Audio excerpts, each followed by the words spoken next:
নমস্কার বন্ধুরা, WB pharmacy YouTube চ্যানেলে আপনাদের সকলকে আবারও স্বাগতম জানাই। আমি পবিত্র বিশ্বাস, একজন রেজিস্টার্ড ফার্মাসিস্ট। আমরা জানি যে ফার্মাসি কাউন্সিল অফ ইন্ডিয়ার D Pharma syllabus, D Pharma স্টুডেন্টদের উন্নতি করার জন্য, ফার্মাসি প্রফেশনটাকে বাঁচানোর জন্য বিভিন্ন রকম নিয়ম বের করে চলেছেন। এবার কিন্তু লেগে পড়েছেন ব্যাচেলর অফ ফার্মাসি স্টুডেন্টসদের জন্য ভালো কিছু করার। বি ফার্মা সিলেবাসকে পরিবর্তন করার জন্য একটা প্রপোজাল আনা হয়েছে, যেখানে আপনারা প্রত্যেকেই সেই বি ফার্মা সিলেবাসটা স্টাডি করে, আপনার যদি কোনো মনে হয় যে না বি ফার্মা সিলেবাসের মধ্যে পরিবর্তন আনা হয়েছে সেটা ভালো, বা কিছু পরিবর্তন করা হচ্ছে সেটা চেঞ্জ করা দরকার, কিন্তু সেই মতামতটা জানার জন্য আপনাকে এই ভিডিওটা পুরোটা দেখতে হবে। কি সিলেবাস চেঞ্জ হয়েছে সেটাও জানতে পারবেন। ফার্মাসি কাউন্সিল অফ ইন্ডিয়ার অফিসিয়াল ওয়েবসাইট থেকে যদি আপনারা নোটিশটা ডাউনলোড করেন তাহলে দেখতে পারবেন 20/8/2025, 20 আগস্ট 2025 এই নোটিশটা আসে, যার রেফারেন্স নাম্বার দেওয়া রয়েছে। আর এখানে সাবজেক্ট যেটা লেখা রয়েছে, দেখবেন আপনারা সাবজেক্ট লেখা রয়েছে invite comments on the proposed draft B pharm syllabus. B pharm সিলেবাসটা যে পরিবর্তন করা হচ্ছে, এটার প্রেক্ষিতে আপনাদের মতামত, যে সিলেবাসটা যদি চেঞ্জ করা হয় তাহলে আপনার এই সিলেবাসটা কেমন লাগছে, পরিবর্তন করার প্রয়োজন রয়েছে কি না, সেই মতামতটাও কিন্তু আপনি জানাতে পারবেন। আপনি স্টুডেন্ট হন, ফার্মাসি টিচার হন, ফার্মাসি ফ্যাকাল্টি কোনো মেম্বার যদি হয়ে থাকেন, B pharma, M pharma, PhD level যারা করেছেন তারা যদি থাকেন, তারা প্রত্যেকে কিন্তু কমেন্ট করতে পারবেন। কি লেখা রয়েছে যে sir or madam, this has a reference to the subject cited above, the PCI has framed the syllabus for BPharm course. A copy of proposed draft BPharm syllabus is enclosed here with as Appendix 1. Appendix 1 এর মধ্যে syllabus 1টা রয়েছে, এবং আপনারা যারা মতামত দিতে চান তারা কীভাবে করবেন, kindly forward your comments on the set draft proposed syllabus on the email ID as given below within 1 month up to 20 September 2025। অর্থাৎ 20 আগস্টে এই নোটিশটা আনা হয়, এবং সেপ্টেম্বর মাসের 20 তারিখ অবধি কিন্তু আপনারা কমেন্ট করে জানাতে পারেন কোন ইমেল আইডি। সেই ইমেল আইডিটা কিন্তু দেওয়া রয়েছে bfarmsyllabus2025@gmail.com। এই ইমেলের মধ্যে কিন্তু আপনারা জানাতে পারেন। আপনারা জানাবেন কোথা থেকে, আপনারা কি মতামত জানাবেন সেটা কিন্তু অ্যাপেন্ডিক্স 2, অর্থাৎ the format in which comments is to be filled is attached here with as appendix 2। মানে এই পিডিএফের মধ্যে, অর্থাৎ 340 নাম্বার পেজে সবার শেষে কিন্তু আপনি অ্যাপেন্ডিক্স 2 বলে একটা পেজ পাবেন, সেটা প্রিন্ট আউট করবেন এবং সেখানে আপনাদের মতামত জানাতে হবে। কীভাবে জানাবেন সেটা আমি দেখিয়ে দিচ্ছি। আগে দেখে নিই কী পরিবর্তন আনা হয়েছে। অর্থাৎ it is further inform that no comments will be entertained after 20 August 2025। অর্থাৎ 20 সেপ্টেম্বরের পরে কিন্তু আপনাদের কোনো মতামত অ্যাকসেপ্টেবল হবে না, এটা কিন্তু বলে দিচ্ছে। কে জানিয়েছেন? এটা কিন্তু ডেপুটি সেক্রেটারি প্রতিমা তিওয়ারি কিন্তু এই নোটিশটা জারি করেছেন, পারমিশন দিয়েছেন সেটা।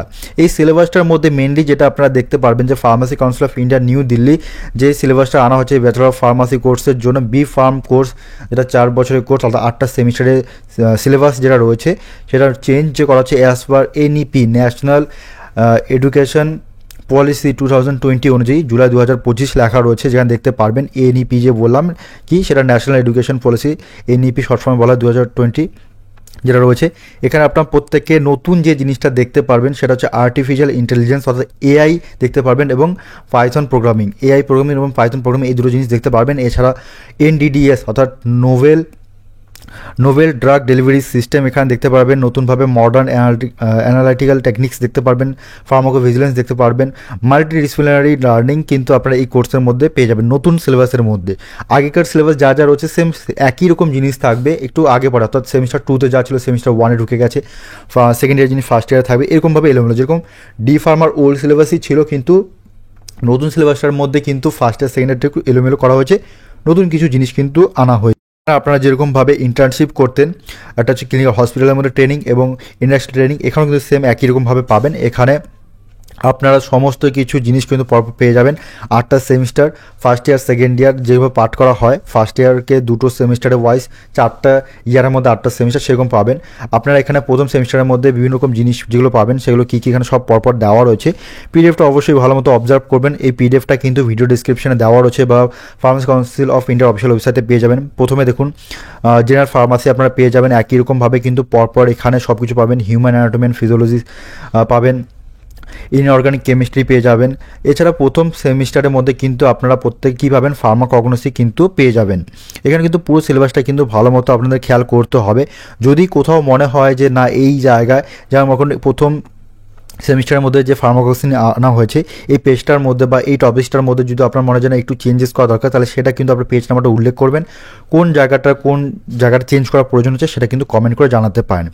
এবং আমরা দেখে নেব যে এআই যেটা বললাম, অর্থাৎ আর্টিফিশিয়াল ইন্টেলিজেন্স এবং পাইথন প্রোগ্রাম বললাম, সেখানে আপনারা নতুন কী কী জিনিস পাবেন, অর্থাৎ কোর্স অবজেক্টিভস কী কী রয়েছে, এখানে কিন্তু পরপর জিনিসগুলো লেখা রয়েছে, কেন আনা হচ্ছে, কী উদ্দেশ্যে আনা হচ্ছে, ফার্মাসি স্টুডেন্টরা কী শিখবেন সেটা কিন্তু এখানে দেওয়া রয়েছে। এগুলো কিন্তু ভালোভাবে পড়ে নেবেন এবং এখানের মধ্যে যে ইউনিট 1 ইউনিট 2 এর মধ্যে যেগুলো জিনিস পাবেন সেগুলো কিন্তু পরপর কিন্তু লেখা রয়েছে। ইউনিট 1 এর মধ্যে আপনারা হিস্টোরি অফ এআই অর্থাৎ ফাউন্ডেশন অফ আর্টিফিশিয়াল ইন্টেলিজেন্সের মধ্যে হিস্টোরি অফ এআই পাবেন, মেজর অ্যাপ্রোচ টু এআই, এরকম জিনিস কিন্তু আপনারা পেয়ে যাবেন। মেশিন লার্নিং এসেন্সিয়ালস পেয়ে যাবেন। ইউনিট 3 এর মধ্যে AI ML in pharmaceutical science, Python set up and language basics পেয়ে যাবেন, Python programming constructs and data handling পেয়ে যাবেন। এরকম জিনিসগুলো কিন্তু পরপর পেয়ে যাবেন এবং কী ধরনের বইগুলো ফলো করবেন সেটা কিন্তু দেওয়া রয়েছে। বাকি জিনিসগুলো আপনারা দেখে নেবেন। এবং এই পিডিএফটার যদি আমরা নিচে চলে যাই, একদম 340 নম্বর পেজে চলে যাই, সেখানে কিন্তু আপনারা অ্যাপেন্ডিক্স 2 বলে জিনিসটা কিন্তু পেয়ে যাবেন। আর এই অ্যাপেন্ডিক্স 2টাই হচ্ছে সেই জায়গা যেখানে কিন্তু আপনারা মতামত জানাতে পারবেন। কীভাবে জানাবেন, এই পেজটা প্রিন্ট আউট করবেন এবং মনে করুন এই পুরো পিডিএফটার মধ্যে মনে করুন আপনার সিলেবাসটা যেখানে রয়েছে সেই সিলেবাসের পেজ আনুমানিক মনে করুন 40 নম্বর একটা পেজ, সেখানে মনে করুন ফার্মাসির এত নম্বর সাবজেক্টের এত নম্বর ইউনিটের এই টপিকটা আপনার মনে হচ্ছে চেঞ্জ করা প্রয়োজন। যেমন মনে করুন এআই আনা হয়েছে, এআই এর উপরেই আপনাদের চেঞ্জ করা মতামত, কেন চেঞ্জ করবেন যুক্তি দিতে হবে। তার জন্য এই বক্সটা খেয়াল করুন কী লেখা রয়েছে, format for calling of public comments, যেখানে 1 নম্বরে রয়েছে সিরিয়াল নাম্বার, মানে 1 নাম্বার 2 নাম্বার 3 নাম্বার দিয়ে কিন্তু পরপর লিখতে পারবেন। Page number of the propose syllabus, কত নাম্বার পেজের সিলেবাসটার মধ্যে প্রবলেম সেটা কিন্তু মনে করুন 40 নাম্বার পেজে আপনার প্রবলেম, তো 40 নাম্বার দিলেন। কন্টেন্ট অ্যান্ড টপিক, কোন টপিকের সমস্যা সেই টপিকটা কিন্তু আপনাকে এখানে মেনশন করতে হবে, লিখতে হবে। তারপর কী কমেন্ট বা সাজেশন দরকার, মানে এআই এর বা অন্য কোনো টপিকস, বা মনে করুন সেকেন্ড ইয়ারের সাবজেক্টটা ফার্স্ট ইয়ারে ঢুকে দিই, কেন আপনি চাচ্ছেন যে ফার্স্ট ইয়ারের সাবজেক্টটা সেকেন্ড ইয়ার সাবজেক্ট ফার্স্ট ইয়ারে না থাকলে ভালো, বা ওই টপিক্সের মধ্যে আরও বেশি জিনিস অ্যাড করা দরকার সেটা কিন্তু এখানে মেনশন করতে হবে এবং যুক্তি দিতে হবে কেন আপনি এটাকে চেঞ্জ করতে যাচ্ছেন বা কেন মনে হচ্ছে এটা আপনার পরিবর্তন করলে ভালো হবে, সেটা কিন্তু যুক্তিসঙ্গত যদি হয় তাহলে কিন্তু অ্যাকসেপ্টেবল হবে। তো এই প্রত্যেকটা জিনিস আপনাকে করতে হবে এবং উইথিন আপনাকে 20 সেপ্টেম্বরের মধ্যে কিন্তু যে ইমেলটা বললাম যে bfarmsyllabus@gmail.com, ওই ইমেলটার মধ্যে কিন্তু আপনাদেরকে পাঠাতে হবে। তো ধন্যবাদ বন্ধুরা সম্পূর্ণ এটা দেখার জন্য। এরকম ভিডিও পাওয়ার জন্য অবশ্যই চ্যানেলটিকে সাবস্ক্রাইব করবেন।